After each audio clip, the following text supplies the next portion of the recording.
There's a paradox in Stoicism that nobody explains to you, and this paradox almost destroyed me. I spent 2 years studying Marcus Aurelius, Seneca, Epictetus, memorized the quotes, practiced indifference to external events. And you know what happened? I became emotionally numb. My relationships turned into cold transactions, and the more I applied Stoicism, the emptier I felt. Until I discovered something that modern Stoic commentators hide from you, whether out of ignorance or because it doesn't sell as well as be unshakable and don't care about anything.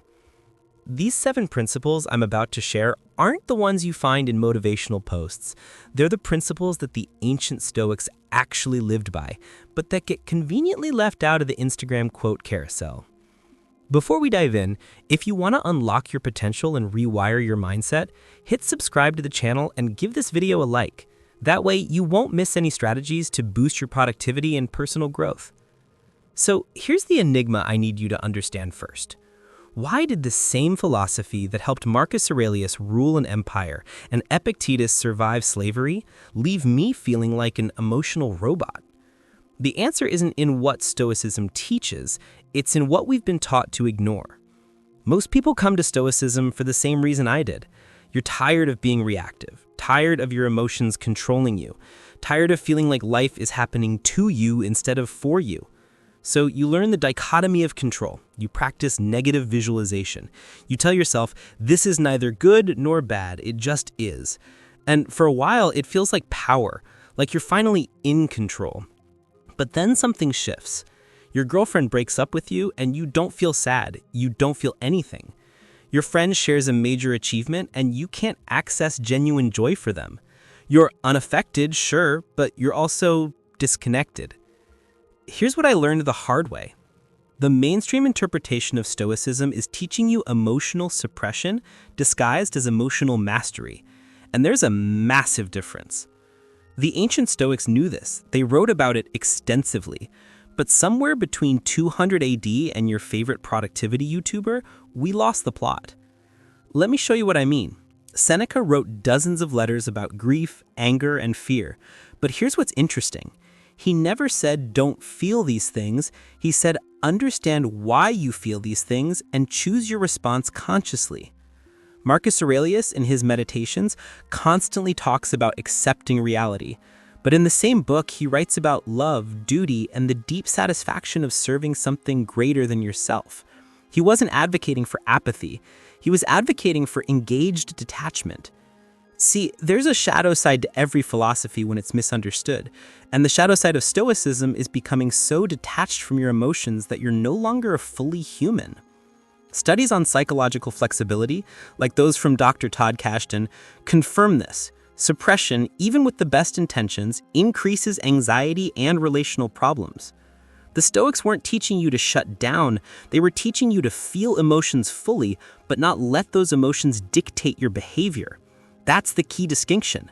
They were teaching emotional intelligence before we had a term for it. So here's the proof you need to understand. When I went back to the original texts, not the Twitter threads, not the YouTube summaries, I found 7 principles that completely changed how I approached this philosophy.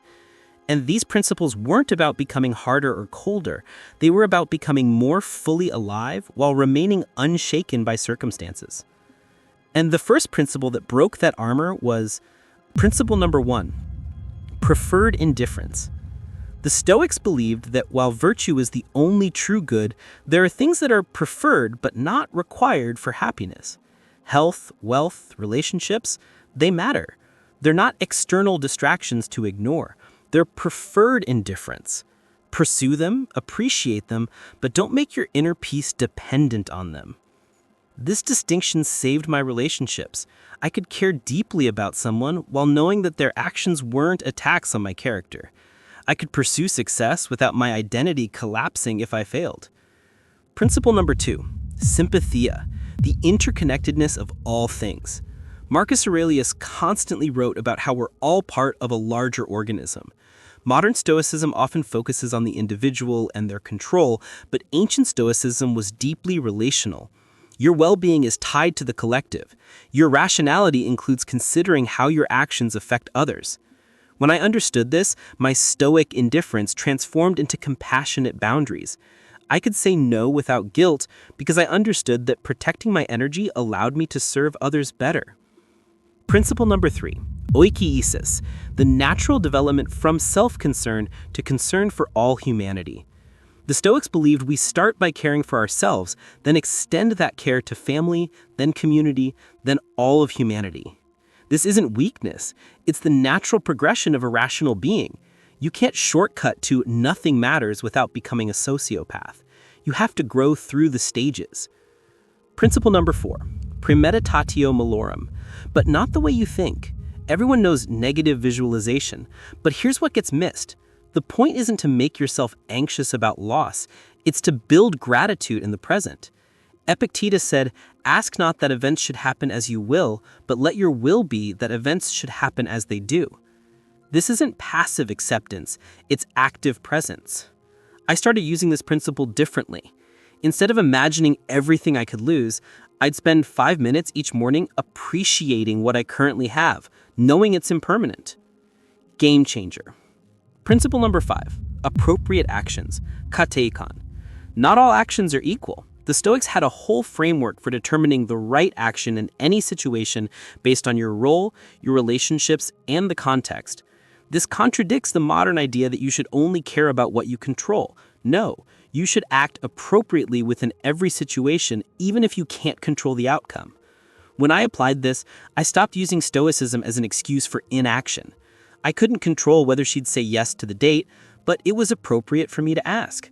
I couldn't control whether the business would succeed, but it was appropriate for me to give my best effort. And principle number 6, the view from above, a cosmic perspective. Marcus Aurelius would often imagine himself looking down at Earth from space, seeing how small his problems were in the scope of time and space. But here's the nuance. He didn't do this to make his problems meaningless. He did it to right-size them. Your breakup is real pain, but it's not the collapse of the universe. Both can be true. And principle number 7, this is the one that changed everything. Amor fati, love of fate. Not just acceptance of what happens, but genuine love for it.